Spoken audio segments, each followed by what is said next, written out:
4 experienced hikers walk into the woods. None of them walk out.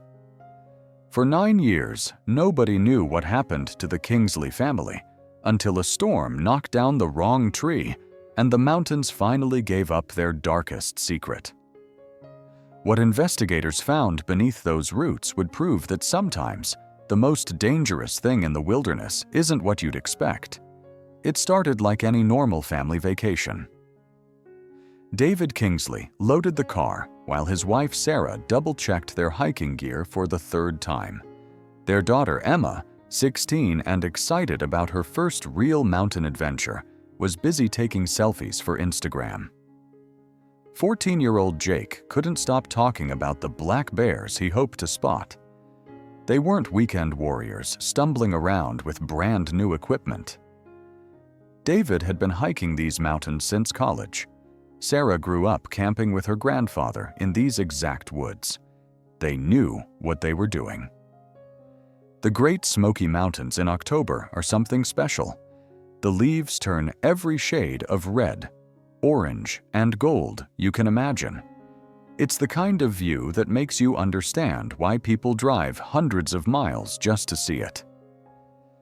The Kingsleys had been planning this trip for months. 3 days on the trails, camping under the stars, creating memories that would last a lifetime. They checked in at the ranger station at 9:47 a.m. Ranger Patricia Morrison remembered them clearly because they asked all the right questions. What was the weather forecast? Any bear activity in the area? Which trails were in the best condition? They were the kind of family that did everything right. They seemed so prepared, Morrison would later tell investigators. The parents were calm and confident. The kids were excited but respectful. They were exactly the kind of visitors we love to see in the park. David carried an emergency beacon, one of those devices that can send your exact location to rescue teams with the push of a button. Sarah had printed out detailed maps even though they all had GPS devices. Emma packed extra batteries for her phone. Jake brought a field guide to identify local wildlife. Everything was perfect. Everything was planned. Everything was about to go horribly wrong. 3 days later, the Kingsleys were supposed to check out of their hotel and drive home. David had to be back at work on Monday. Emma had a chemistry test on Tuesday. Jake had cross-country practice after school. None of them showed up. When worried friends couldn't reach them, they called the police. By October 16th, the biggest search operation in the park's history was underway. More than 200 people spread across 50 square miles of forest, looking for any sign of the missing family. They found their rental car exactly where it should be, in the parking lot at the trailhead. But here's where things got weird. The car was spotless. I mean, completely clean. No crumbs from snacks, no muddy footprints, no forgotten water bottles. It looked like it had just come from a car wash. Search dogs picked up the family's scent along the first 2 miles of the trail. They were following their planned route perfectly. Then, at a spot where 3 trails come together near Laurel Creek, the scent just stopped. Not faded away like you'd expect if they took a different path. Just gone. Like they had vanished into thin air. For 3 weeks, teams searched every inch of those mountains. They used helicopters with heat-sensing cameras. They brought in dogs trained to find bodies. Ground teams checked every cave, every creek, every ravine within 20 miles. They found nothing. Not a torn piece of clothing. Not a dropped water bottle. Not a single footprint off the main trail. The emergency beacon David carried never went off. Their cell phones just went dark. But that was normal in the mountains where cell service is terrible. In 30 years of search and rescue, said coordinator James Fletcher, I've never seen anything like it. Even when people die in the wilderness, they leave traces. Equipment gets scattered. There are signs of what happened. The Kingsleys left absolutely nothing behind. When you can't find any evidence, people start making up explanations.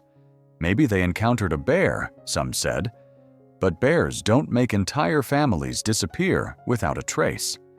Maybe they fell into a cave, but teams searched every known cave system in the area.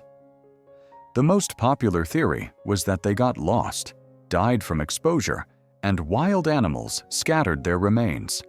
But experienced searchers knew that wasn't right.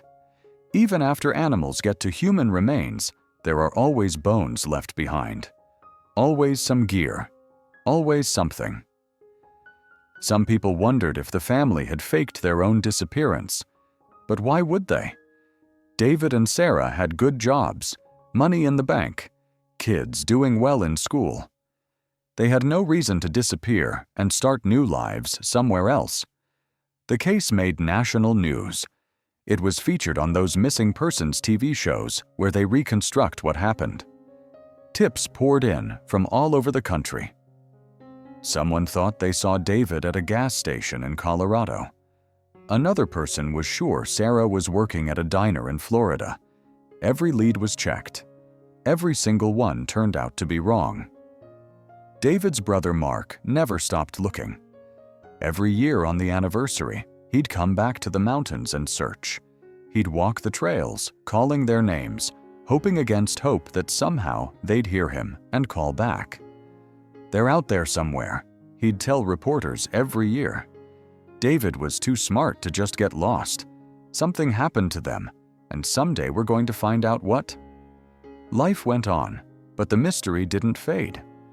The Kingsley house sat empty for 2 years before being sold. Emma's bedroom, with its posters of boy bands and college brochures scattered on the desk, was left exactly as she'd left it. Jake's cross-country trophies gathered dust on his shelves. The case file grew thicker every year. False sightings, crazy theories, people who claimed they had inside information. Every lead was investigated. Every tip was followed up. Nothing ever led anywhere. The mountains themselves seemed to swallow the story. The Great Smoky Mountains had seen plenty of tragedy over the centuries. Cherokee families driven from their homes, Civil War soldiers who never made it home, countless hikers who took wrong turns and were never seen again. The Kingsleys became part of that sad history. Other hikers started treating the area like a memorial site. They'd leave small stones at the trail junction where the scent had been lost. Someone carved, "Remember the Kingsleys," into a tree. The missing family became part of local folklore, their story told around campfires as a reminder that the mountains don't always give back what they take.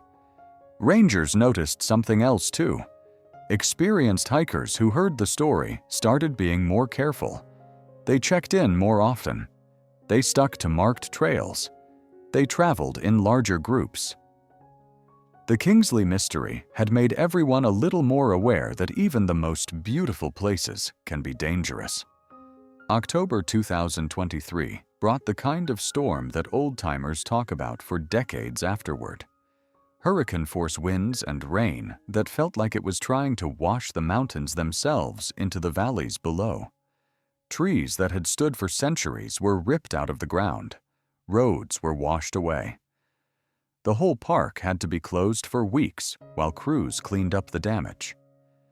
Miguel Santos had been working for the Park Service for 15 years. He'd seen plenty of storm cleanup, but nothing like this. Ancient trees were scattered around like matchsticks. Some of the root systems were so massive that they'd left craters in the ground when they fell.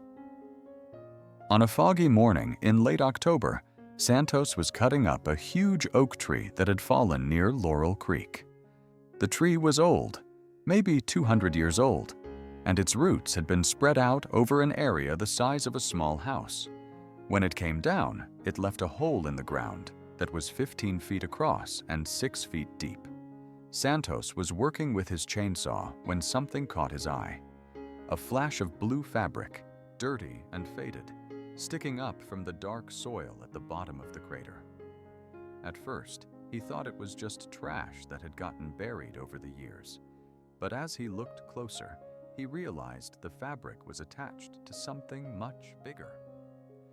He turned off his chainsaw and called his supervisor.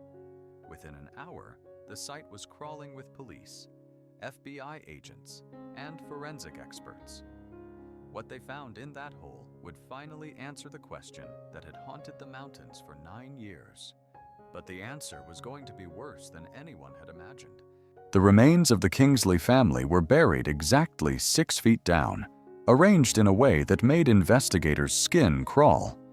This wasn't some hasty grave dug by someone trying to hide evidence. This was careful, methodical, almost ceremonial. David, Sarah, Emma, and Jake were positioned in a neat row, like they were sleeping. Their hands were folded across their chests. Someone had taken time to arrange them properly, almost respectfully. But that respectful arrangement made the whole thing even more disturbing. Each family member had died the same way, a single precise blow to the back of the head. The forensic pathologist, Dr. Rebecca Chen, said the wounds were identical. Same angle, same force, same type of weapon. Something heavy and blunt, like a hatchet or a hammer. These weren't random attacks, Dr. Chen explained to investigators. The person who did this knew exactly where to hit and how hard to hit. Each blow was designed to kill instantly. There were no defensive wounds, which means the victims never saw it coming. The burial site was far from any marked trail, in terrain so rough that the original search teams had barely touched it. The killer had known these mountains well enough to find a spot where bodies could stay hidden for years, maybe forever, if that storm hadn't knocked down the right tree. The discovery of the Kingsley family set off alarm bells at the FBI. Agent Karen Rodriguez, who specialized in crimes against outdoor enthusiasts, started looking at similar cases across the country. What she found made her blood run cold. In 2016, a solo hiker named Marcus Webb had disappeared near Mount Rainier in Washington. His body was found 3 months later with a single blow to the back of the head. His expensive gear was missing. The burial site was remote and carefully chosen. In 2018, Jennifer Liu vanished while backpacking alone in Colorado's Rocky Mountain National Park. When her remains were discovered, she'd been killed the same way and buried with the same attention to detail. Her gear was gone. In 2020, Robert Harrison's body was found in a remote area of Yosemite. Same wound, same missing equipment, same methodical burial. The realization hit like a lightning bolt. A serial killer had been stalking America's wilderness areas for at least a decade. He was patient, careful, and intimately familiar with remote hiking areas. He targeted people with expensive gear, killed them efficiently, and buried them where they might never be found. The most terrifying part? He'd been operating completely undetected. His crimes were spread across different states, different jurisdictions, different types of terrain.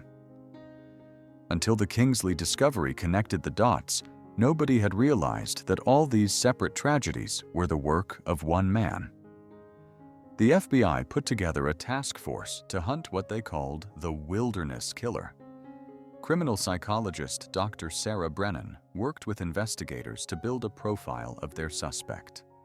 The killer was probably a man in his 30s or 40s. He had extensive wilderness experience, maybe military training, or years of outdoor work.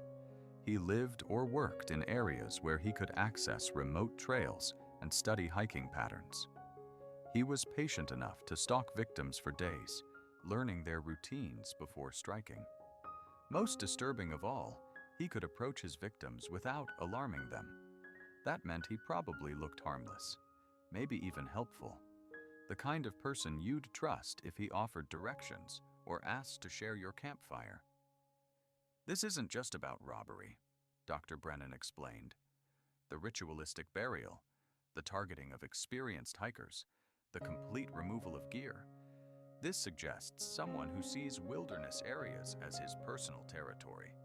He's not just killing for equipment, he's eliminating people he views as trespassers. But hunting a ghost in America's vast wilderness areas was nearly impossible. The crime scenes were scattered across thousands of miles. The killer left almost no physical evidence. He could disappear into forests and mountains where surveillance cameras don't exist and cell phones don't work. Traditional police work, interviewing witnesses, checking security footage, tracking digital footprints, was useless when dealing with someone who lived off the grid and struck in the most isolated places in the country. The break investigators needed came from an unexpected place, a pawn shop in Missoula, Montana.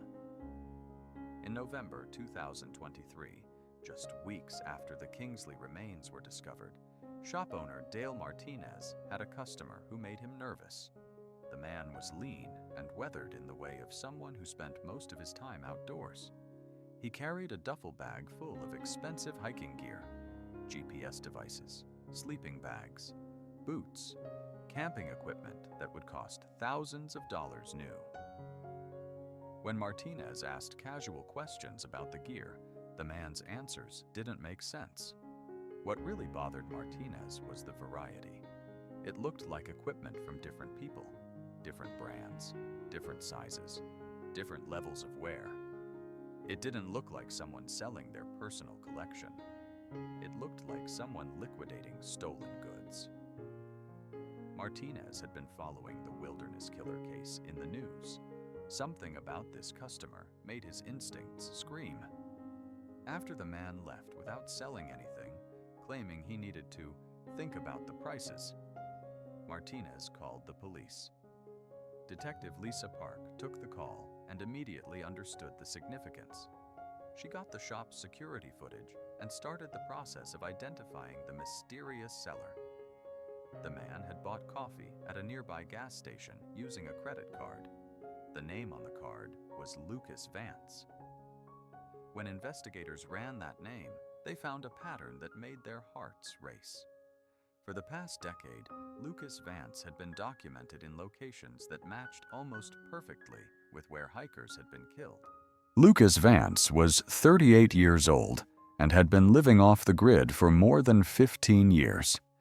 He moved constantly between seasonal jobs, ski resorts in winter, national parks in summer, wilderness guide services in between. To his employers and co-workers, he seemed like dozens of other seasonal workers, quiet, competent, and unremarkable. But investigators discovered that Vance harbored a deep hatred for recreational hikers.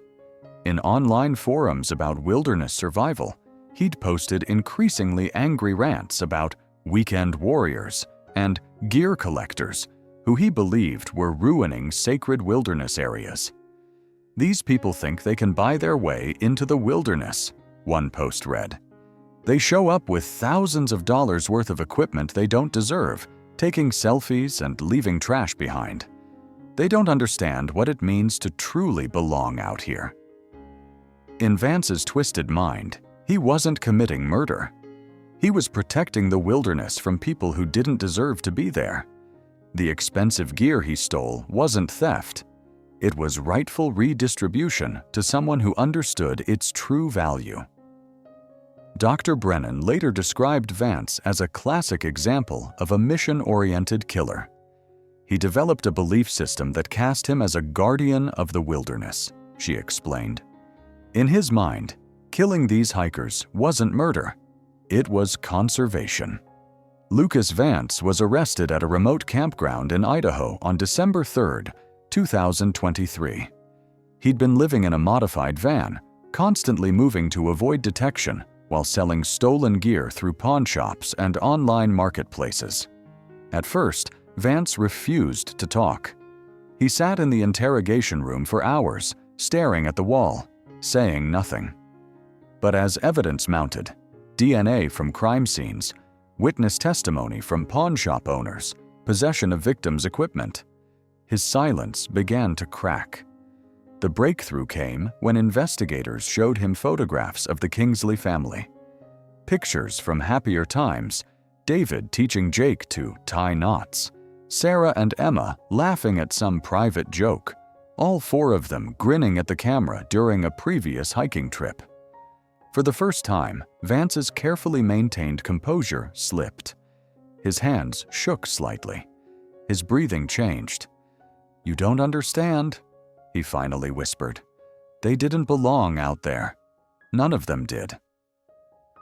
Over the next several hours, Vance provided a detailed confession that made seasoned investigators sick to their stomachs. He described following the Kingsley family for 2 full days, learning their routines, waiting for the perfect moment to strike. On the evening of October 13th, 2014, he'd approached their campsite, posing as a fellow hiker who'd gotten separated from his group. David, true to his nature, immediately offered to help. The family invited this stranger to share their fire, offered him food and water. "They were so trusting," Vance said, his voice flat and emotionless. "The father wanted to give me his GPS coordinates so I could find my way back to the main trail. They were genuinely concerned about a stranger's safety. It made what I had to do almost too easy." Vance waited until the family was asleep, then killed them one by one with a hiking hatchet.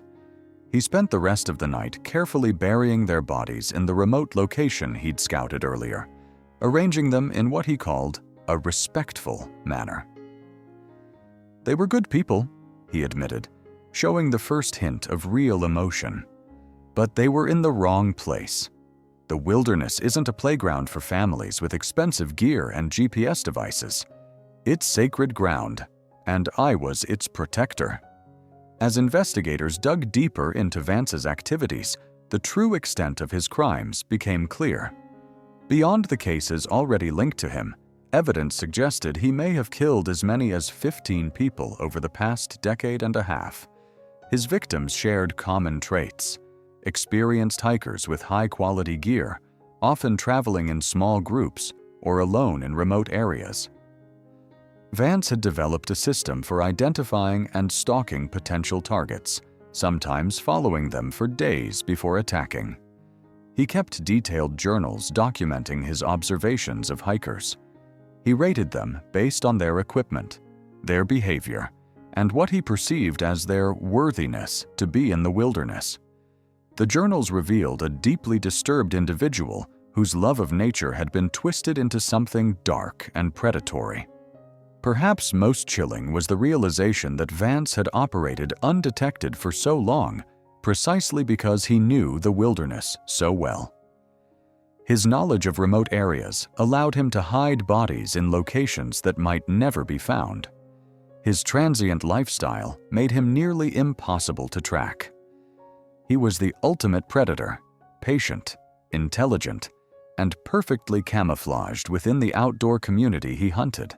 Lucas Vance eventually confessed to murdering the Kingsley family and 11 other hikers across 8 states.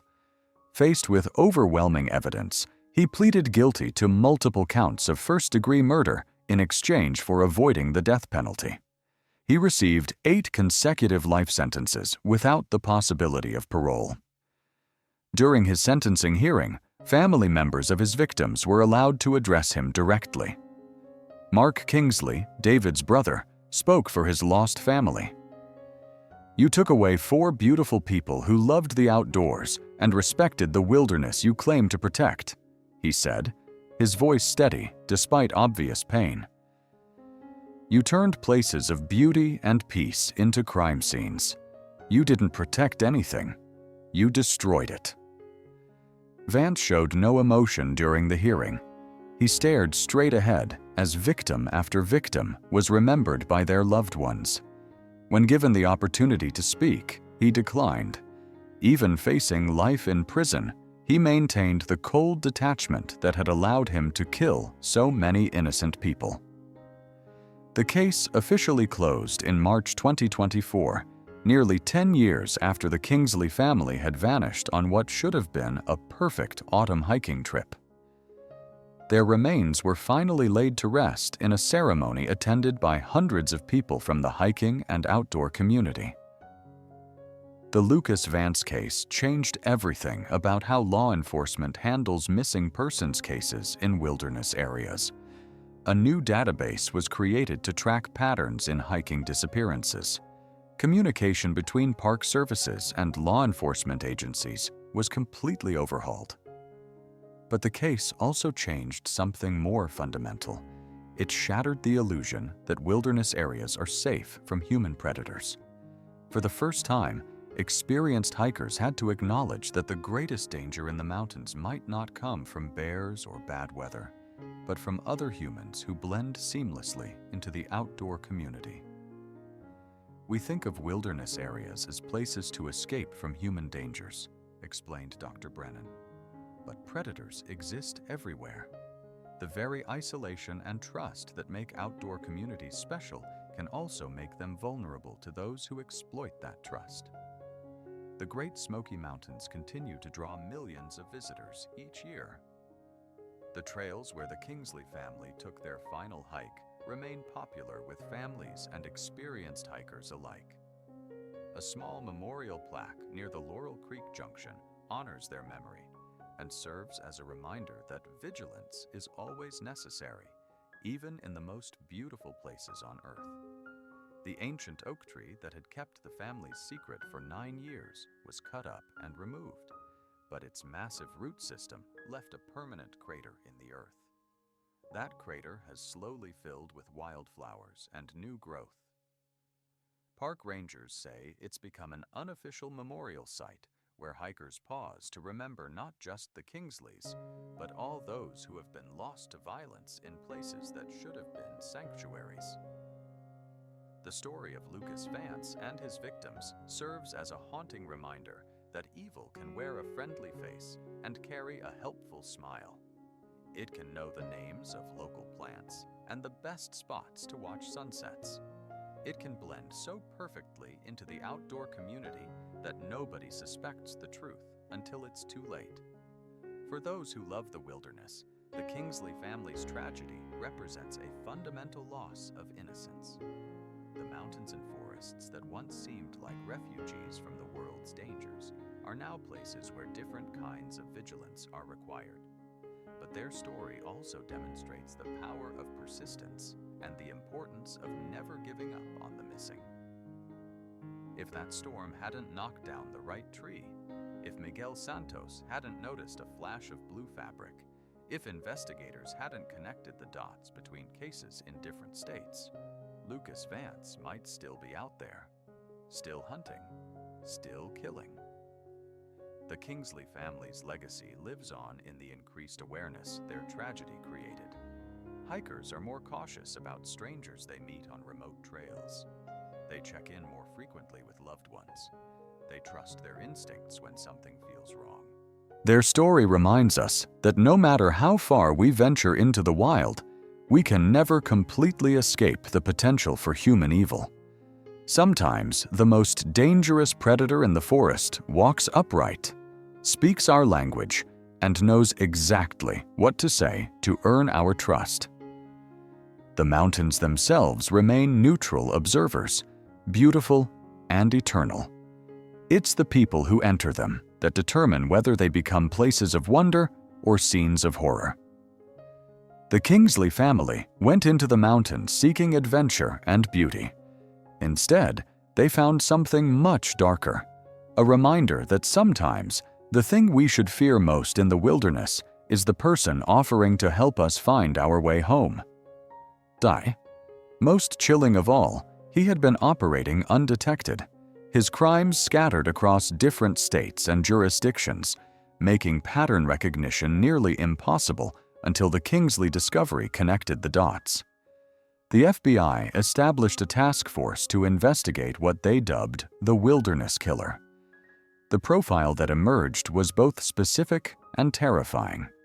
The killer was likely a male in his 30s or 40s with extensive wilderness experience and possibly military or survival training.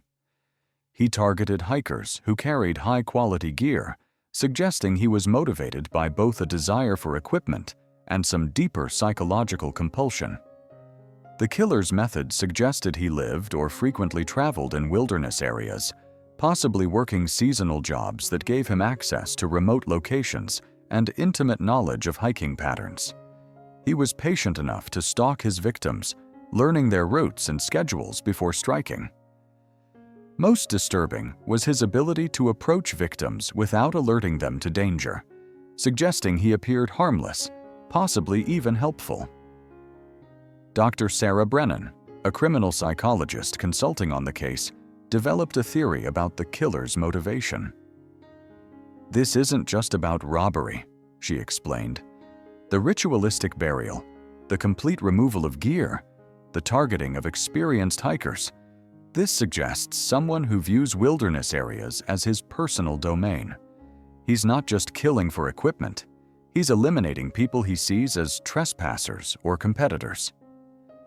The investigation faced enormous challenges. The crime scenes were scattered across thousands of miles in some of the most remote areas of the country. The killer left minimal physical evidence and seemed to have an almost supernatural ability to disappear into the wilderness after each attack. Traditional investigative methods, surveillance cameras, witness interviews, digital footprints, were useless in the vast expanses of national forests and parks. The breakthrough came from an unexpected source, a pawn shop in Missoula, Montana. In November 2023, just weeks after the Kingsley remains were discovered, shop owner Dale Martinez noticed something odd about a customer trying to sell high-end hiking equipment. The man was in his late 30s, weathered and lean in the way of someone who spent most of his time outdoors. He carried a duffel bag filled with expensive gear, GPS devices, sleeping bags, hiking boots, and camping equipment that would have cost thousands of dollars new. When Martinez asked casual questions about the gear, the man's answers were evasive and contradictory. What really caught Martinez's attention was the variety of brands and sizes. It looked less like someone selling their personal collection and more like someone liquidating stolen goods. Martinez had been following the wilderness killer case in the news, and something about the situation made him uneasy. After the man left without making a sale, claiming he needed to think about the prices, Martinez called local police. Detective Lisa Park took the call and immediately recognized the potential significance. She obtained the shop's security footage and began the process of identifying the mysterious seller. The man had paid for a cup of coffee at a nearby gas station using a credit card registered to Lucas Vance, a 38-year-old drifter with a history of minor arrests across multiple states. When investigators pulled Vance's record, they found a pattern that made their pulses quicken. His documented locations over the past decade corresponded almost perfectly with the areas where hikers had been killed. Lucas Vance had been living off the grid for more than 15 years, moving constantly between seasonal jobs at ski resorts, national parks, and wilderness guide services. He was intelligent, physically capable, and intimately familiar with America's most remote wilderness areas. To his occasional employers and co-workers, he seemed like countless other seasonal workers drawn to outdoor jobs, quiet, competent, and unremarkable. But investigators soon discovered that Vance harbored a deep resentment toward recreational hikers and outdoor enthusiasts. In online forums dedicated to wilderness survival, he had posted increasingly bitter rants about weekend warriors and gear collectors, who he believed were desecrating sacred wilderness areas. "These people think they can buy their way into the wilderness," one post read. "They show up with thousands of dollars worth of equipment they don't deserve, taking selfies and leaving trash. They don't understand what it means to truly belong out here." Vance's worldview had gradually twisted into a justification for murder. In his mind, he wasn't committing crimes. He was protecting the wilderness from unworthy intruders. The expensive gear he stole wasn't theft, but rightful redistribution to someone who truly understood its value. FBI profiler Dr. Brennan later described Vance as a classic example of mission-oriented killing. He developed a delusional belief system that cast him as a guardian of the wilderness, she explained. In his mind, killing these hikers wasn't murder. It was necessary conservation. Lucas Vance was arrested at a remote campground in Idaho on December 3, 2023. He had been living in a modified van, moving constantly to avoid detection while selling stolen gear through a network of pawn shops and online marketplaces. During his initial interrogation, Vance remained silent, refusing to speak with investigators. But as evidence mounted, connecting him to multiple crime scenes through DNA, witness testimony, and possession of victims' gear, his resolve began to crack. The breakthrough came when investigators showed him photographs of the Kingsley family taken during happier times. For the first time, Vance's carefully maintained composure slipped. "You don't understand," he finally said, his voice barely above a whisper. "They didn't belong out there. None of them did." Over the next several hours, Vance provided a chilling account of his crimes. He described following the Kingsley family for 2 days, learning their routine and waiting for the perfect moment to strike. He had approached them at their campsite on the evening of October 13, 2014, posing as a fellow hiker in need of assistance.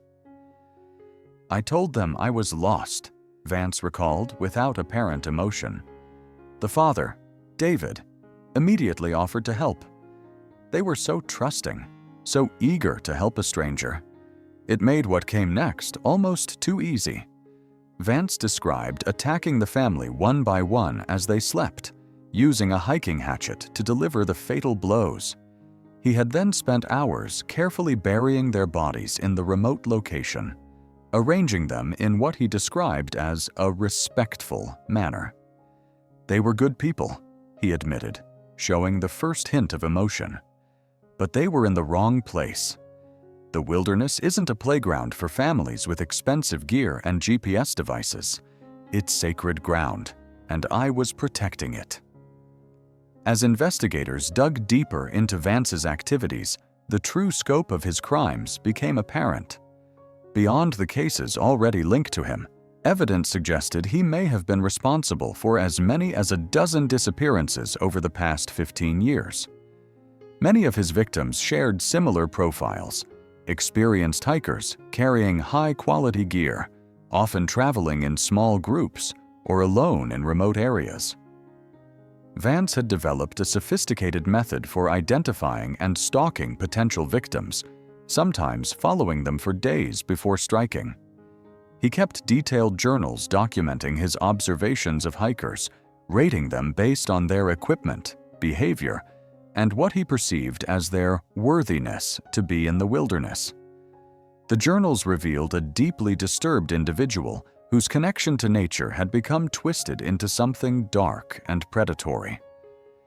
Perhaps most disturbing was the realization that Vance had been operating undetected for so long precisely because his crimes occurred in the vast, isolated areas he knew so well.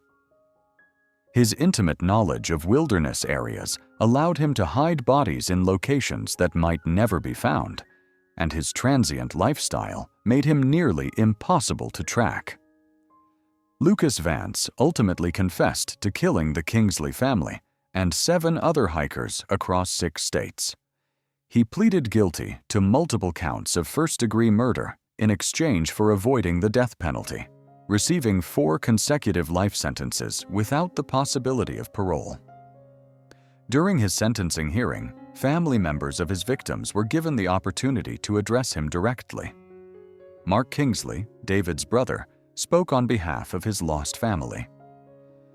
"You took away 4 beautiful people who loved the outdoors and respected the wilderness you claim to protect," he said, his voice steady despite visible emotion. "You turned places of beauty and peace into crime scenes. You didn't protect anything. You defiled it." Vance showed no emotion during the hearing, staring straight ahead as victim after victim was remembered by their loved ones. When given the opportunity to speak, he declined, maintaining the silence that had characterized most of his interactions with the justice system. The case officially closed in March 2024, nearly 10 years after the Kingsley family vanished on what should have been a perfect autumn hiking trip. Their remains were finally laid to rest in a ceremony attended by hundreds of people from the hiking and outdoor community, a testament to how deeply their disappearance had affected all who love the wilderness. The Lucas Vance case fundamentally changed how law enforcement approaches missing persons cases in wilderness areas.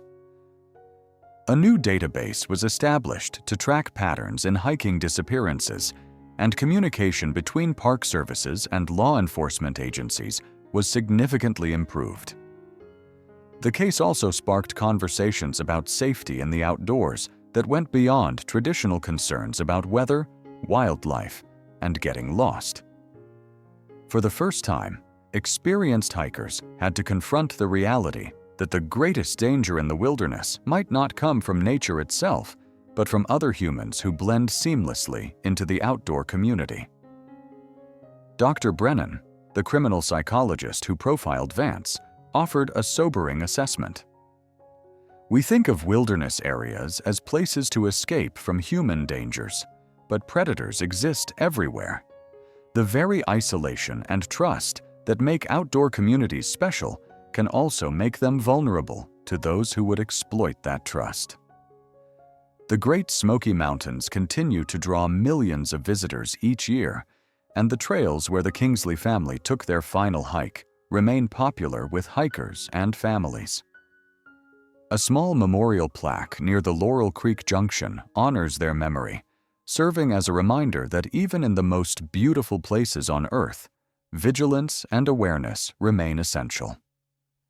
The ancient oak tree that kept the family's secret for 9 years was cut up and removed, but its massive root system left a permanent scar in the earth, a crater that has slowly filled with wildflowers and new growth. Park rangers say it's become an unofficial memorial site, where hikers pause to remember not just the Kingsley family, but all those who have been lost to violence in places that should have been sanctuaries. In the end, the Kingsley family's story serves as a haunting reminder that the wilderness, for all its beauty and peace, remains a place where humans carry their capacity for both good and evil. The mountains themselves are neutral. It's the people who enter them that determine whether they become places of wonder or scenes of horror. The case of Lucas Vance and his victims reminds us that no matter how far we venture into the wild, we can never completely escape the complexities and dangers of human nature. Sometimes, the most dangerous predator in the forest walks on 2 legs and carries a smile that hides the darkest of intentions. As hikers continue to explore America's wilderness areas, the Kingsley family's legacy lives on not just in the memorial stones left by fellow travelers, but in the increased awareness that safety in the outdoors requires vigilance against all forms of danger, natural and human alike.